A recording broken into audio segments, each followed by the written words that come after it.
Dahil nga ho guys, hindi na po nakatiis itong si Representative Raul Manuel sa ginagawang malapa-victim at pang-famas na aktingan ni Senator Bato de la Rosa, ay agad niya itong binigyan ng isang bagsak.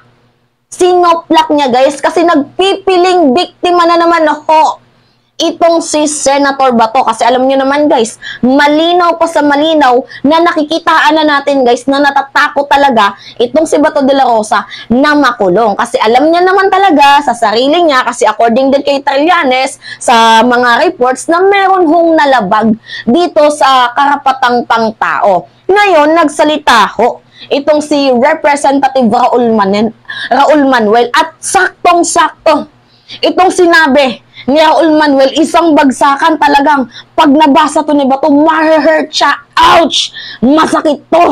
Yan yung masasabi ni Bato de la Rosa pag nakita niya tong komento ni Raul Manuel. Sabi dito sa Impact Leadership, pa-victim masyado. Kabataan Representative Raul Manuel calls out Senator Bato de la Rosa for playing victim in connection with the International Criminal Courts or ICC investigation into the Duterte administration bloody war on drugs. Kasi itong si Bato de la Rosa ay isang taong kanang kamay ho ni Kadigungan noong panahon ng palpak na drug campaign. Syempre, 'di ba, mayroon pang mga special report na sige, itong mga pulis inutusan, o, 'di ba? Kada ulo may pera. So talaga nga namang yung panahon ng 2016 to up to the end ni Duterte talagang naging madugo. Kasi humigit kumulang, according to the news, 30,000 ang mga tao na nategi noong panahon nila. At ang iba pa doon, mga bata, inosente, walang mga kamuwang-muwang.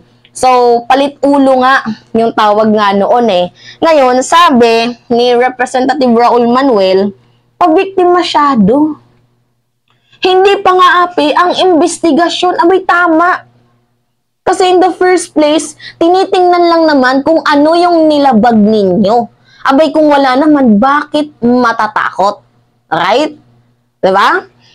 So, swerte pa nga ni Senator Bato dahil binibigyan pa siya ng due process at pagkakataong magpaliwanag. Hindi tulad ng libu-libong mga Pilipino, lalo mga kabataan, na pinatay sa pekeng gera kontra droga dahil sa pinaghihinalaan ng mga pulis. Kasi nga guys, dati nauso yung palit ulo. Ito nga, pakita ko nga sa inyo guys para ulit-ulit ko na to guys pinapakita, pero I hope sana na magbigay din to ng klarifikasyon. Kasi dito 2017 yan guys special report. Police describe kill rewards.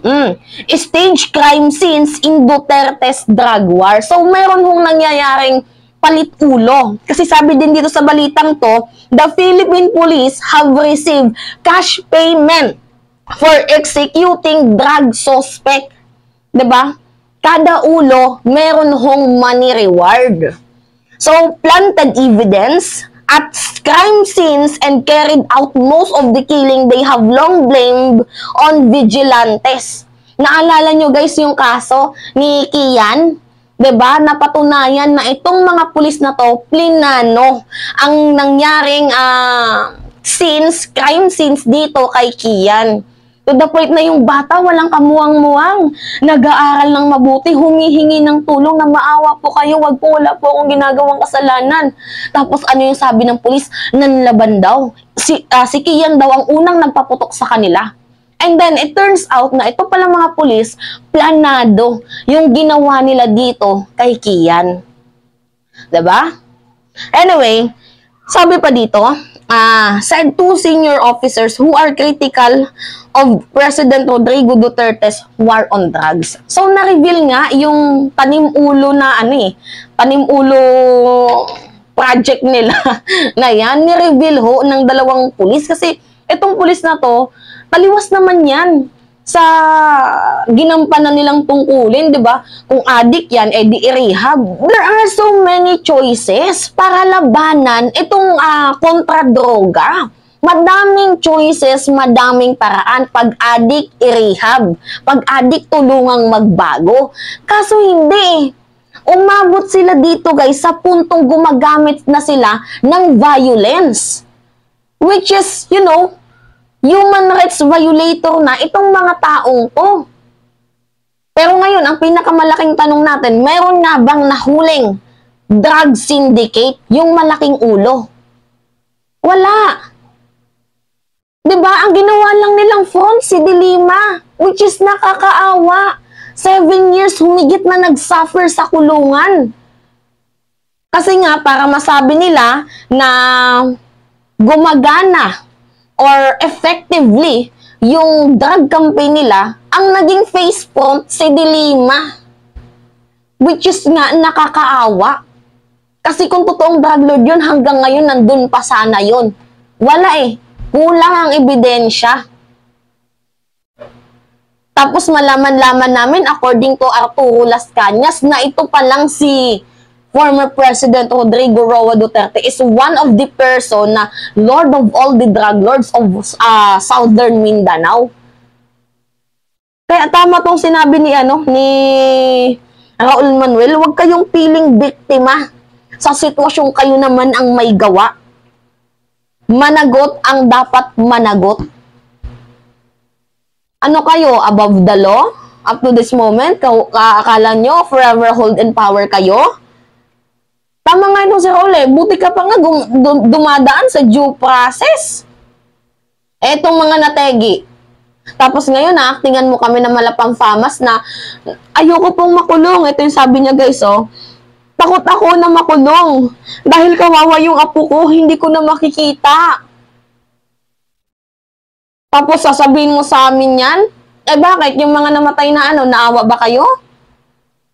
Kasi guys, sila yung mga person of, essential dito sa drug war na to. Kasi itong si Digong, nagkaroon ng kagaya ng sinabi ko, public policy pronouncement. Itong nag-public policy pronouncement si Digong, walang nakinig. Ang ginawa ni Bato, in-implement niya. Nung in-implement ni Bato, doon na nagkaroon ng palitan ulo. Special reward sa mga madaming mategi. Dapat noon pa. Tinigil yan, kaso hindi eh.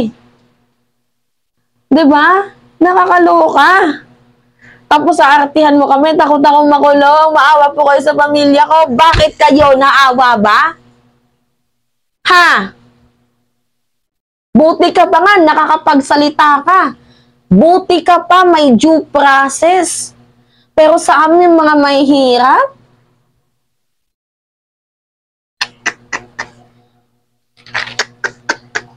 kaya wag mo kaming arte-artihan, animal. Hindi ka nakakatuwa. Imbes na kaawa-awa kang tingnan, hindi ka nagiging kaawa-awa. Lutang gininan to. May kalungkutan. Anyway, di ba? Tama ang sinabi ni Raul Manuel, may due process ka. Tapos yung mga may hirap, wala. Yung mga pinatay, di umano daw ninyo. According na din dito kay Raul Manuel. Di ba? Hindi nabigyan ng pagkakataong makapagsalita kasi wala na sila ngayon.